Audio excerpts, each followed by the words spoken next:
நண்பர்களுக்கு வணக்கம். உன்னில் சரணடைகிறேன். பகுதி 7. ஸ்டுடியோவில் அனைவரும் பேசி சிரித்தபடி தங்கள் வேலைகளை தொடர்ந்தபடி இருந்தனர். வாசல் புறம் ஆள் அரவம் கேட்க அனைவரின் பார்வையும் அங்கே திரும்பியது. தன் கம்பீர நடையுடன் அங்கு வந்து நின்றவன் ஆதவ். அவனை பார்க்கவும் அனைவரிடமும் மகிழ்ச்சியை மீறி ஒரு பதற்றம் பற்றி கொள்ள, ஹே காய்ஸ், எப்படி இருக்கீங்க அவன் கேட்க, ஃபைன் சார், ஃபைன். நீங்கள்? மகேஷ், குட். இதுதான் உங்கள் ஸ்டூடியோவா? நைஸ் என்று கூற அனைவருக்கும் மகிழ்ச்சியே. இந்த பக்கமாக தானே என் ஷாப்புக்கு போகணும், அப்படியே உங்கள் நினப்பு வந்தது. அதுதான் பார்த்துட்டு என் விளம்பரம் எந்த அளவுக்கு இருக்குன்னு பார்த்துட்டு போகலாமேன்னு வந்தேன் அவன் கூற மற்றவள் மகிழ்ந்தனர் உற்சாகத்தில்.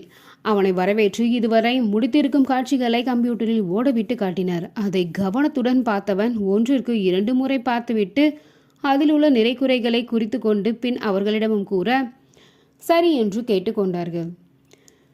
என்ன ரொம்ப சைலண்ட்டாக வெறும் காட்சி மட்டும்தான் ஓடி இருக்கு, டயலாக் எதுவும் வச்சுருக்கீங்களா? இல்லை இனிமே தானா? உடனே முன் வந்த மகேஷ், அதெல்லாம் ஃபுல் ரெடி சார், இனிமே தான் ஜாயின் பண்ணணும். ஆனால் நீங்கள் ஆடியோ ரெடியாக இருக்குது, கேட்குறீங்களா?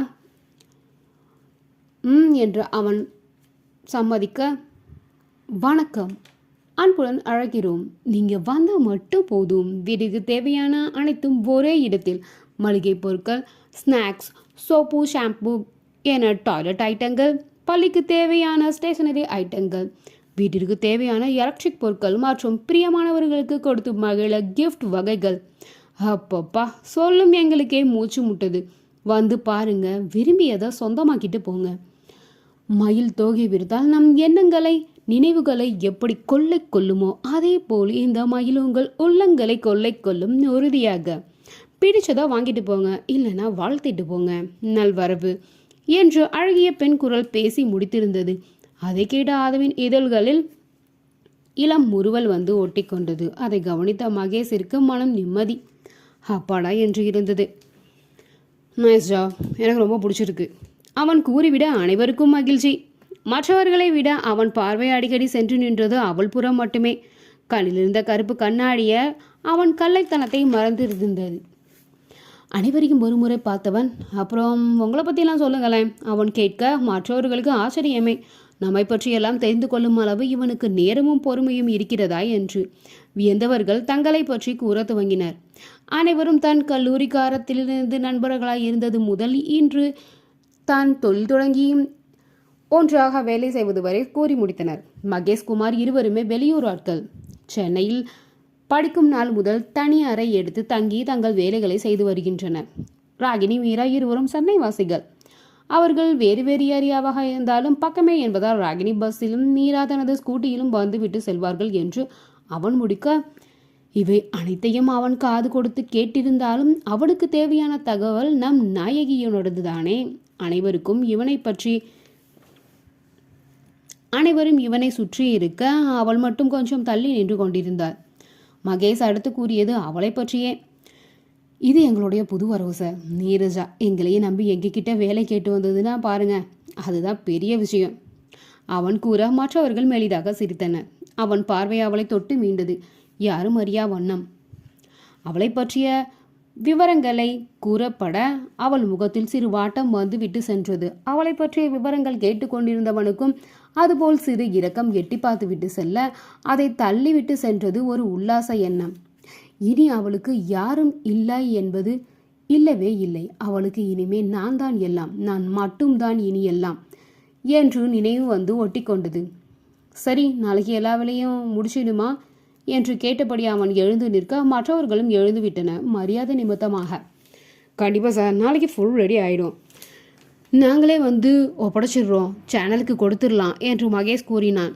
ஒரு அழுத்தமான தலையாட்டலுடன் வெளியேறினான்.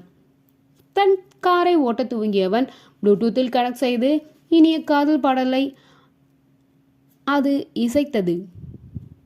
அந்த இரும்பு இதழில் சற்று இழைந்தது. ஏனோ அந்த காதல் வரிகள் அவனை நினைவுறுத்தியது. அவனுக்கே கூட ஆச்சரியமாகத்தான் இருந்தது, தான் இப்படியெல்லாம் கூட யோசிப்போமா என்று.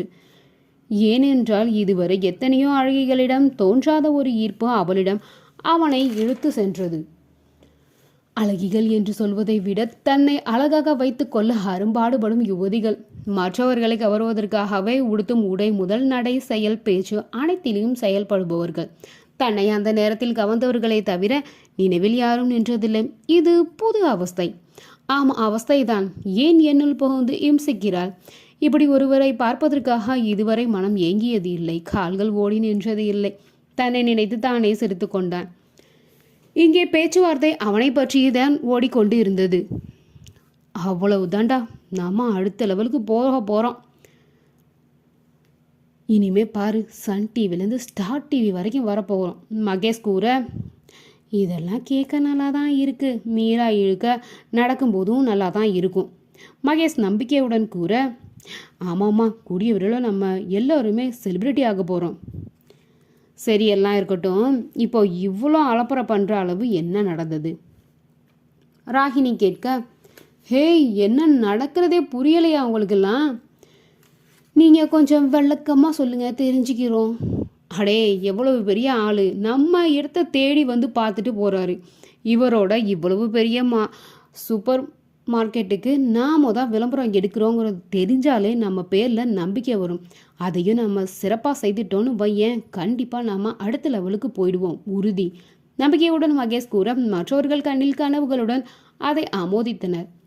அனைத்தையும் கேட்டுக்கொண்டிருந்த நீரஜாவினுள் லேசான படபடப்பு அவனை பார்த்தது முதல் பார்க்கும் போதெல்லாம். ஏன், ஒருவேளை நமக்கு அவர் மேல் ஒரு ஈர்ப்பு, ஆர்வம், இல்லை என்றால் காதல் ஏதும் வந்துவிட்டதோ?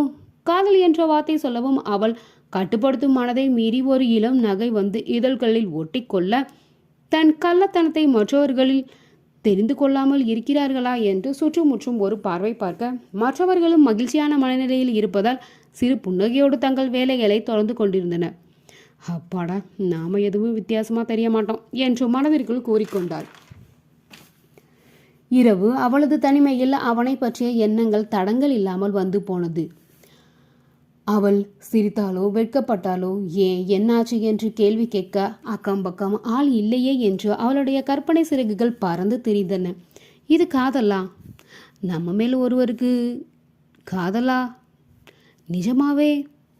முதல்ல உனக்கு அந்த மாதிரி என்ன இருக்கா என்று மனம் கேள்வி கேட்க, நீண்ட சிந்தனைக்கு பிறகு, பார்த்த உடனே பிடிச்சிட்டு தான் இதுதான் காதலா என்று அவளே சந்தேகமாக கேள்வி கேட்டுக்கொள்ள, அது சரி, ஏன் மேலே அவருக்கு அதுபோல் எண்ணம் எல்லாம் வருமா என நீ பாட்டில் பறந்துட்டே இருக்கியே என மனம் ஒரு குட்டு வைக்க, ஆமாம் இல்லை, ஒரு முறை பார்த்து பேசினா சிரிச்சுட்டா இது காதலாகிடுமா? அவர் எங்க, நான் எங்க என்று நினைவு வர சற்று முன் பறந்து விரிந்த சிறகுகள் அமைதியாய் தரையிறங்கின. அவளுடைய மனதோடு முகமும் வாடிவிட, ஏன் அதனால என்ன, எவ்வளோ பேர் அந்தஸ்து பார்க்காம காதல் வழியில் விழுறது இல்லையா என மீண்டும் மனம் கேள்வியாய் கேட்க, மற்றவர்களிடம் பேசும்போது உன்கிட்ட பேசும்போதும் ஏதோ ஒரு வித்தியாசம் தெரியல. அந்த பார்வை கூட உன்னை அடிக்கடி தொட்டு மீண்டதே. எண்ணங்கள் மீண்டும் எழ பல்லை கடித்தவள், அட அறிவு கட்ட மனசாட்சியே, சும்மா இருந்த என்ன காதல் கத்திரிக்காயின்னு தூண்டிவிட்டு நீ தான் அப்படியெல்லாம் கூட இருக்குமோன்னு நினச்ச. அப்படியெல்லாம் ஒன்றும் இல்லைன்னு பெரிய நீ தான் சொன்ன. அப்புறம் பெரிய இவன்னு சொன்னேன். சரி, வேணாம், முடிச்சுக்கலான்னு நினச்சேன். இல்லை, அப்படி இருக்க வாய்ப்பு இருக்குது என்று அந்த எண்ணத்தையும் கொண்டு வர, இப்படி என்னை போட்டு ஏன் பாடு படுத்துற, என் கையில் மட்டும் நீ கிடைச்ச தொலைச்சிடுவேன், அமைதியாக படு, நாளைக்கு வேலைக்கு போகணும் என்று சொல்லி கொண்டவள் உறங்க முயற்சி செய்தாள். வெற்றியும் கண்டாள். ஆனால் அவள் மனதை குழப்ப மீண்டும் அவன் வந்து சேர்ந்தான் மறுநாளே. அந்த ஸ்டூடியோவிற்கு அவனுடைய விளம்பர வேலை மொத்தமும் முடிந்திருக்க அதை பார்வையிட்டவனுக்கு பரம திருப்தி. எனக்கு ஓகே தான், இன்றைக்கே டிவிக்கு கொடுத்துடலாம் என்று கூற, ஓ கொடுத்துடலாம் சார் என்றான் மகேஷ். அதற்குண்டான வேலைகள் பார்க்க துவங்க இவள் புறம் வந்தவன், வேலை தேடிட்டு தானே இருந்த, ஏன் சூப்பர் மார்க்கெட்டில் ஆள் தேவைப்படுது, என்ன ட்ரை பண்ணுறியா? அந்த கேள்வியில் திகைத்தவள், இல்லை சார், எனக்கு இங்கேயே ஓகே தான் சார் என்று திக்கி திணறி கூறி முடிக்க, ஓகே என்றவன் தன் கார்டை நீட்டி, இதில் என்னோட பர்சனல் நம்பர் இருக்குது, உனக்கு ஏதாவது தோணுனா கால் பண்ணு. அவள் விழிவிரிக்க, வேலை வேணும்னு தோணுனா என்று மீண்டும் அழுத்தமாக அவன் கூற, தலையை மட்டும் சரி என்பது போல் ஆட்டி வைத்தாள். வேலை மும்முரத்தில் மற்றவர்கள் இவர்களை கவனித்தாலும் பேச்செல்லாம் கவனிக்கவில்லை. சார் என்று அருகில் வந்தான் மகேஷ். அவன் திரும்ப போகலாம் சார் என்றவன் அவனையும் அழைத்து கொண்டு சென்றான். விளம்பரம் டிவியில் ஒளிபரப்பப்பட அது அனைவர் கவனத்தையும் ஈர்த்தது. எங்ககிட்ட அப்படி இருக்கு இப்படி இருக்குன்னு மட்டும் சொல்லாம வாழ்த்த வாங்கன்னு கூப்பிட்டது அனைவருக்குமே பிடித்துவிட திறப்பு விழாவை மற்றவர்களும் எதிர்பார்த்தனர். திறப்பு விழா நாள் வந்துவிட திருவிழா நாள் போன்ற அந்த ஏரியாவே நிறைந்து வழிந்தது மக்கள் வெள்ளத்தில். முதலில் வேடிக்கை பார்க்கவே வந்தவர்கள் அங்கிருந்த பொருட்களை பார்த்துவிட்டு ஏதாவது ஒன்று வாங்கிவிட்டு தான் சென்றனர். அங்கிருந்த பொருட்கள் பாதிக்கு மேல் காலியாகிவிட அடுத்த லோடு கொண்டு வரப்பட்டு அடுக்கி வைக்கப்பட்டு இருந்தது. அதோ மகிழ்ச்சி கடலில் மூழ்கினான் என்றுதான் கூற வேண்டும். ஏன் என்றால் அவனை இப்படி ஒரு வியாபாரத்தை எதிர்பார்க்கவே இல்லை. பில் கவுண்டரில் மக்கள் குவிந்து நிற்க ஒரு பொருட்கள் இரு பொருட்களோடு நிற்பவர்களுக்கு மட்டும் தனியாக ஒரு கவுண்டர் ஓபன் செய்து பில் போட்டு அனுப்பப்பட்டார்கள். மக்கள் கூட்டத்தை அழகாக சமாளிக்கும் விதம் அனைவருக்குமே திருப்திகரமாக அமைந்துவிட அந்த கடைக்கும் ஊழியருக்கும் நல்ல பெயரை கொடுத்துவிட்டு வாழ்த்துவிட்டு சென்றனர். மகேஷ் குழுவிற்கு இருப்பு கொள்ளவில்லை. ஒரு எட்டு நாமளும் போய் பார்த்துட்டு வரலாம் வாயேன் குமார் அழைக்க. எனக்கும் அப்படித்தாண்டா தோடுது. மகேஷும் ஒப்புதல் கூற, நானும் அங்கே செலக்ட் செஞ்சு வச்ச பொருட்கள் எல்லாம் போய் வாங்கிட்டு வந்துடலாம்ப்பா, காலியாகிட போகுது. போயிட்டு சும்மா வந்தாலும் நல்லா இருக்குதுல்ல, நாமும் போயிட்டு ஏதாவது வாங்கிட்டு வரலாம் என்று மற்றவர்களும் அதை ஆமோதிக்க அனைவரும் கிளம்பினர். மதியம். ஆனால் ஆண்கள் இருவரும் பைக்கில் செல்வதாக இருக்க பெண்கள் மூவரும் சேர்ந்து ஆட்டோவில் போய்விடலாம் என்று சென்றனர். மதிய நேரம் என்பதால் கூட்டம் கொஞ்சம் கம்மியாக இருந்தது.